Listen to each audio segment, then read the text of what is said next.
lacag bay rabtaa dadaal bay rabtaa waxa ugu weynay rabtaana waa naftaaday rabtaa dadka qaar dhalinyarada qaar waxay u maleeyaan in haddii dhaqaale badan la helo in noloshu fudaanayso in lacag badan hadda heshay wax hagaagayaan in aabaha hadduu caan yahay albaab kuu furmayaan in dad waddan kale joogto aad ka nolol fiiclaan lahayd sidanood ka barwaaqo badnaan lahayd waxyaabo badan oo nafteenna ay ku hamiyeyso waxaan moodnaa inay lacag iyo resources naga xigaan kaama xigaan saaxiib waxa jira dad kaa dhaqaale badan oo dad ka guul fiican tahay soo ma jiraan waxa jira dad ka qoyska ka yimaadeen iyo background-koogu kaaga ka yara fiican yahay waxoogaa dhaqaale ahaan iyo sumcad ahaan laakiin adigu aad ka akhlaaq fiican tahay soo maa resourcesku ma ahan waxa meel ku geynaya taa uga walaal waxa meel ku geynaya ma aha dhaqaalaha ma aha meeshaad joogto ma aha aabbaha inuu wasiir yahay iyo aabbaha inuu yahay madaxweyne it's not lacagta ma aha meesha waxa lagu tegaya ma aha xidhiidhka iyo connectionka iyo waxyaabaha resourceska in la taaban karo ma aha waxa meel ku geynaya waxa meel ku geynaya waa inaad adigu resourceful tahay in madaxaaga ay ku jiraan hami fikir dadaal soo jeed dad iska dhicin isdhiibid la'aan kalsooni iyo qab waxa wax kaa dhigaya waxa weeyaan inaad adigu resourceful noqoto inaad adigu noqoto qof aan isdhiibayn inaad adigu tiraahdo waxaan rabaa inaan wax ka noqdo duni qof walboo joogaa waxaad ku hamiyeysaa adigu maanta kun qof oo kaloo xaafidiina degan ama deegaankiina degan baa ku hamiyey sax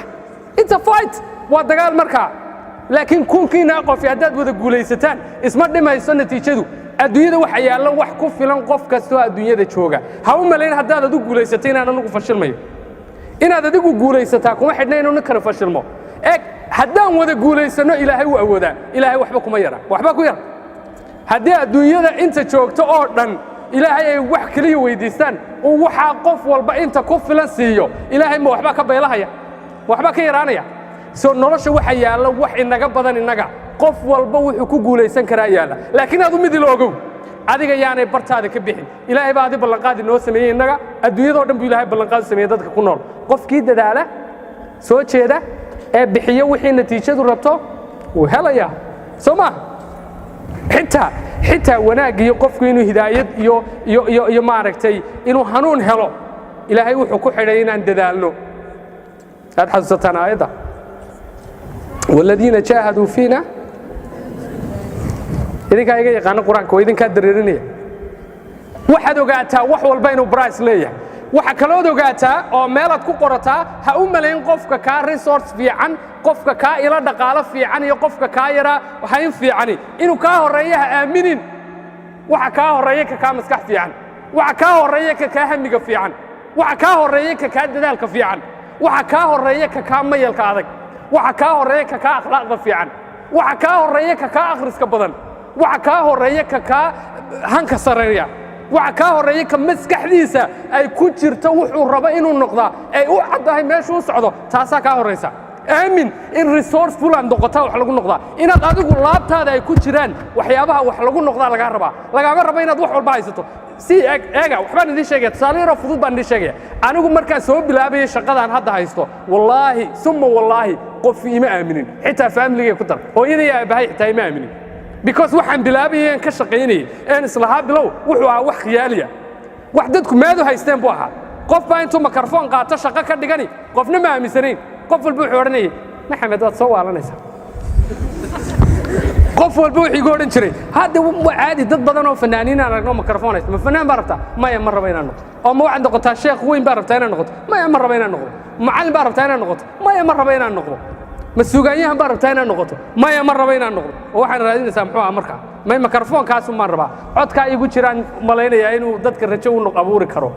naftaydaan rabaa inaan challenge gareeyo waxaa jira qof walba talent iyo hibo ku jirta hibadaasaan rabaa inaan naftayda uga faa'iideeyo dadkana uga faa'iideeyo oo hibadan mikrofonka kaa gashay maxay war Soomaali hadal bacdi nobody believed in me qofna ima aaminin walaal adigana qofna kuma aaminayo markaad ka fikirayso inaad wax noqoto dhakhtar noqoto engineer noqoto pilot noqoto muhandis noqoto macallin noqoto nobody will believe in you ha aaminin in lagu yaro sacabtami doono sacab ma jira meeshan saaxiib marka hore waxa la ismarinayaa kadeed qof walba wuxuu wax ku meel marayaa wuxuu isagu maskaxdiisa iyo naftiisa bixiyo soo dadka aaminaadooda isku haleyn cidna kuma aaminayso marka hore cidna wax ku marka hore waxa laga yaabaa in iska yaro cawlan oo daaliyo lagu arko but believe in me haddaad adigu is aaminsan tahay oo aanad isdhiibayn oo kaa go'an tahay qisaan mar hore uga sheekeeyay dad baan idinka sheekeynaya waan yaraa waxaan rabay waana qisadana waa maqashay baa laga yaabaa waxaan rabay inaan meel masraxa ka hadlo xaflad la qabtay baa waxaan dhahay xafladaasaan rabaa inaan ka hadle walaal fursad iga siiya aad baan u yaraa waan caataysnaa hadda nin weyn oo suur xidhan baa dhegaysanaysaa marka waxaa laga yaabaa adiga laftigeyga ma tiraan war meesha ka baydho dadkii waaweynaaye joogay may adiga igu odhalaaba laga yaabo you never know nin weyn oo xafladda waday wuxuu igu yidhi marka ma adiga haa waa adeer dad waaweyn baa meesha joogay maxaad u sheegay dad waaweyn baa adeer meesha joogay maxaad u sheegay marka waan soo noqday waan ooyey I was young waan yaraa waan ooyey waxaan siriskataa maalinba waa cayn sasaamaade sasaama marka maalintii horena waan idinka sheegay qisadaa waan malayna so waxaa dhacay haddii aan naftayda ka aamini lahaa ninkaasi wuxuu iga aaminay maan soo gaadheen meeshaan ka gaadhay shaqada soo maa waxaan raadinayna maan raadiyeen ma heleen dee soo maa so waxaa dhacay waan iskaga tagay waan ooyey markaa muraayaddaan hor istaagay muraayaddaydii baan hor istaago anaa isla hadlaya markaa muraayad baa qolkayga igu yara taallo isku daawan jiray markaan rabo inaan dadka wax sameeyo anigaa isku dayi jiray inaan naftayda la hadlo markaa muraayaddaa hor istaagaa anaa naftaydaan u sheegayaa inay noqon doonto qof wax sheegi karo ya waad noqonaysaa markaa mid baa iga dhex hadlay muraayaddii way iga soo dhex eegaysaa naftaydu moogta muraayad markaas ku eegaysa daadaa soo eegaya marka isla anigii baa isla hadlaya naftaydaa igu tiri ma adiga waakii maanta in lagu lahaa dadka ka fadhiisa anigii baa aniga la hadlaya markaasaan samey wallaahi waan noqonaya waan dadaalaya haddaan dadaalo meel baan maraya qayrka waan iska dhicin karaa haddaanan isdhiibin waan soconaya waxaasaan akhriyayaa wanaagsan naftaydana waxay ku leedahay waar waxba noqon maysa dadka buuqa ka daa ma adiga maad adigu dagaalkii baa dhexdeeda ka biloobay 5 sano kadib maan joojiyay shaqadii sii dadaalay waan sii waday day in day out maalin walba waan sii waday every day waxaan akhriyi jiray buug iyo wax ku saabsan waxan mar walba waxaan dhegaysan jiray dadka waxaan yaqaana ee iga fiican I kept going maan joogsane waan sii waday qof kastoo isalugana waxaan dareemi jiray inay mas-uuliyaday fuushayna waxay ahayd in qofka inuu beenaalo yahaan muujiyo markaa shaqaa kuu taala markaad kunkiinaa qof rabo inaan beenaalayaad ka dhigo it's a big job tough job sooma sii waday markii dambe waxbaa isfurfuray meelahaasaan adduunyadaan maraya dhowr waddan baan tegey 2014 baan malay mise 15 baa ahayd 2015 mise 14 meelaha ayaan masar tegey dadka qaahiro jooga Soomaaliya iyo cid kaleba ayaan la hadlaya marka masrax weyn oo jaamacada Al-Azhar ku yaala ayaan ka hadlaya ilaa dhowr kun oo qof baa fadhida meeshan la hadlaya YouTube-ka dadka eegtaan waad arkaysaa 2014 baa ahayd 14 baa 2014 15 midkood masraxaan ka hadlaya waan hadlay dad badan baan la hadlay markaan dhameeyey lecture-kii 2 saacadood iyo badh meelahaas ahaa markaan dhameeyey baa nin weyn ayaa ninkan ugu gaabiya balkaalaadu adaa dheeray ninkan oo kale oo weyn nin iga weyn oo akhyaara oo aad u labisan ayaa ii yimiday markaan dhameeyey markaa wuxuu igu yidhi niyo maadi garanaysaa markaa waxaan ku yidhi maya kuma garanaya isku kee sheeg hadda aad iyo aad aad baan u eegay way garan waayey waan garan waayey de ma garanaya de ma garanin waxa dhacday markaa wuxuu igu yidhi mar aad yarayd oo maadsantaa iska fadhiisan karta adigoo yar oo caata oo maaragtay aan nin weyn ahayn ayaa waxa dhacay aad maalin iigu timid hotel hebel oo xaflad yar oon qabanaynay baad rabtay inaad ka hadasho aad baad u yarado caataada ahayd waad cawlnayd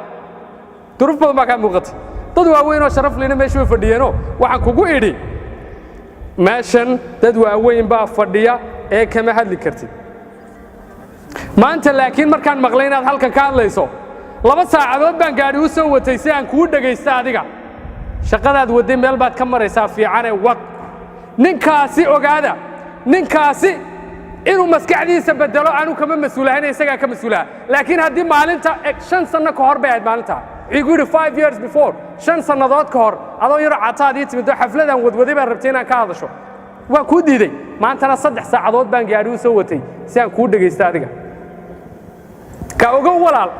iskuma kaa faaninayo oo nin khatar oo cirka ka soo dhacay iskagama kaa dhigayo anu adigoo kalaan ahay waxaad cuntaan cunaa magaalada degantuu maan deganahay qof dhalinyaro adiga kula mid ah Soomaaliya oo aan duruuftaada ka duwan ku koray ma yihi nin cirka ka soo dhaco la yaab la amnaad adigoo kalaan ahay waxaan kuugu sheegayaa haddaad naftaada aaminto dadaalkaaga aaminto inaad wax noqon karto aaminto inaad oo adkaashato kartidaada iyo dadaalkaaga inaan lagaa badinayn inaad guulaysanayso inaad meel ka soo jeesanayso intaasiba waxay kaaga xidhan tahay inaan isdhiibine isma dhiibayo dheh si fiican u dheh isma dhiibayo si fiican baan kaa rabaa inaad tiraa isma dhiibayo dheh dad badan baa kugu odhan doona waar waxaanaad baranaysaa uu khariban yahay fakaltkani fakaltkaagii maaha jaamacadda natiijo fiican ka keeni maysid waar adigu adigii maaragtay akhriska ku xuma oo maxaa jaamacad ku fashay ma iska shaqaysatid dad badan baa kaa niyad jebin doona waxaa ku fikirayso ha aaminin u sheeg inuu beenaalo yahay qofka keliya saxdii waa adiga waxaad aaminsan tahay iyo halkaad ku fikirayso waad gaadhi kartaa adigaana saxa marka mustaqbalkaaga laga fikirayo qof kastoo kale wuxuu kuu sheegay waxaad ku tiraa ii yarahay aan u soo laabanaya ana u laaban ya don't go back dadka badankiisu isma aaminsana saaxiibada u fiirsada waa la saameeyaa marka da'deennoo kale lagu jira waxaa jira wax la dhaha peer pressure dhalinyaradu way saameeyaan adigoo qorshe fiican la wax akhris doonayay ayuu saaxiibkaa ku iman meeshii buu kaa kaxayn kubad buu ku geyn wax akhriska uu ku seegay way saameeyaan saaxiibadu qofku daacadda u yahay saaxiibka yihiin wuu saameeyaa xitaa nabigeena sallallahu alayhi wasallam wuu inoo sheegay soo ma saaxiibtinimadu saamaynta leedahay wanaag iyo khayr way leedahay abubakar sidiiq ali bin abi daalib waad garanaysaan saxaabadii nabiga sallallahu alayhi wasallam god walbana way la galeen guul walbana way la arkeen saaxiibka ama saasuu ku dhisi karaa ama saaxiib xun buu kugu noqon karaa dhalinyarada badankayga markay sheekaysanayaanna qofka is aaminsan waa qariib qofka dadaalaya waa qariib qofka aragtili waa qariib qofka waxbarashada aad kugu dadaalaya ciyaarta iyo kaftanka iyo maqaaxiyaha yareeya waa qariib waxa caan ah oo fiican oo dadku ay maaragtay dhalinyaradu aad u arkaan inuu qof wanaagsan yahay ka hadalka badan leh atooraha ee kubadda ku fiican ee xaggan ku fiican your job is not that adi shaqadaadu waa waxaad jeceshahay inaad noqoto inaad ku fiicnaato waxaad jeceshaha lagaa rabaa inaad ka soo dhalaasho marka waxaan rabaa inaad mar keliya tiraaho isma dhiibayo dheh cod fiican ku dheh isma dhiibayo all right waxaan rabaa inaan kuugu daro intaa walaal waxaan rabaa inaan intaa kuugu daro qodobka labaad oo ah eeg dhalinyaroy mustaqbalka hamoodina mustaqbal fog waxaa laga yaabaa inaad hadda is leedahay 5 sano kadib baan samayn 1 sano kadib baan samayn markaan jaamacadda dhammeeyaan samayn aragtidaas iyo attitude-kaasi wuu qaldan yahay waxaa laga yaabaa inaad is leedahay markaan 40 jir noqdo xaas yeesheen ciyaal yeesho ayaa waxaas aan baabin karaa ama markaan halkaa gaadhan waxaa qabsan karaa shaqadaad qabanayso eed wax ku noqonaysaa waa hadda seesku waa hadda dabaqaa dheereed arkaysaan halka dhexe lagama bilaabin saaxiib marka dabaqaasi dhexda marayay lama bilaabin waxa laga bilaabay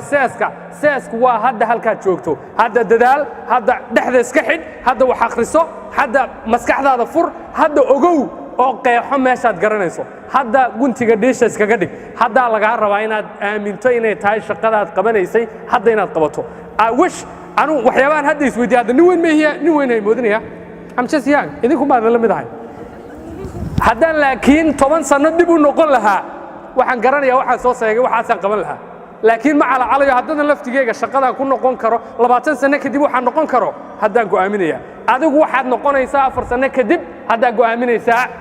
marka hadda barbilow baad taagan tahay aragtidaada sax waxaad rabtaa ha kuu caddaato jaamacadda facultigaad rabta inaad ka doorataa ha kuu caddaato hadda saaxiibadii baan iska raacay maxaad waxaa u samaysay dee heblaayaa gasho waan iska galay keligay bay noqotay waxaan gelay waan galay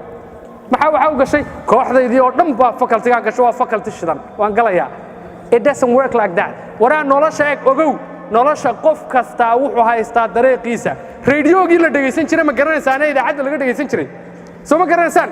waxa berigii hore la dhegaysan jiray idaacad waxay leedahay 2 mawjadood midna waxaa la odhan jiray FM midna waxaa la odhan jiray FW soo saamayn BBC-da idaacad gaar ka soo gashaa radio garowe meel gaar ka soo galaa idaacadaha kale qaar buu quraan ka socdaa qaar ba wax kale ka socdaan Soomaa markaad saa u wareejisay irbadaba idaacad gaar ah soo galaysa Soomaa war noloshu waa sidaas oo kale adiga iyo anigu isku mid ma nihin haddaan anigu ku dadaalay inaan adiga noqdo waan daalaya anigu adiga ma noqon karo mana rabo inaan noqdo adigu haddaad anigoo kale rabta inaad noqoto waad ku daali anigu qof kalena ilaahay si kale u abuuray adigana si kale ku abuuray adiguna waad igu daali haddaad aniga oo kale isku daysiraaw qof walba dariiq buu ilaahay u abuuray qof walba ilaahay meel gaar u dhigay qof walba ilaahay hibo iyo karti gaar u siiyey qof walba waa inuu dariiqiisa maraa saaxiib noloshan aan ku jirno mawjad keliyaad ka soo gashaa adigoo ku fiican xisaabaadka fadlan ha isku gelin waxaanad ku fiicnayn adigoo ku fiican ama u jajaban oo jecel oo niyadu hayo wax gaara fadlan wax kale ha dooran waxba kaama gelin saaxiibkaaga ku ag fadhiya meesha uu socdo that's not your job waxba kaagama 15 arrinta that's not your job haddaad isku daydo inaad naftaada ku khasabto waxa saaxiibadaad samaysay iyo waxa saaxiibkaa sameeyey iyo faculty-ga uu galay maxamed cumar iyo faculty-ga ay gashay muumina waad ku daali hadhowna markaad daasho tamar iyo lacag iyo waqti baa kaa khasaari hadhow markaad buuxi soo dhamaysana waxaad arkay adigoo nacsan oo karaahsan haddaad taagan tahay meel fiican waxaad doorataa waxa niyadaada u fiican anaa tusaale naftayda ku saabsan idiin sheegaya anigaa saaxiibaday raacay markaan jaamacadda bilaabayay waana ku daalay faculty baan galay saaxiibadii baan ka waayey faculty kalaan galay saaxiibadii baan ka waayey dhowr fakal baan markaan jaamacadda bilaabayay galgalay ugu dambeyn waxaan galay kii aanan ku fiicnayn baa ee ugu dambeeyey baan galay kii aanan ku fiicnayn baa aan waqti badan iyo tamar badan iyo kharash badan geliyey ugu dambeyn waa iska dhammaaday laakiin hadda kuma shaqeeyo wixii aan jaamacadda ka soo bartay kuma shaqeeyo saaxiib waa aqoon laguma khasaaro laakiin waxa aad iyo aad kugula talinaya kuu fiican waxaad niyadu haysa raac waxaad jeceshahay raac hooyo iyo aabbo waxa laga yaabaa inaanay kula jeclaan baa laga yaabaa waxaad jeceshahay waxa laga yaabaa hooyo inay iska jeceshahay inay dhakhtar noqoto laakiin hooyo niyadaada ma oga waxaad ku fiican tahay waxa laga yaabaa inaanay oga iyadu waxa u sawiran gabadheeda oo xidhan dhar cad oo dhakhtar ah oo dadka bukaanada caawinaysa oo dhaqaale fiican samaynaysa oo bulshadeeda saameyn ku leh hooyo taasaa u sawiran laakiin adiga dhexdaada iyo qalbigaaga waxa laga yaabaa inaanu qofka rabto inay noqoto ka ahayn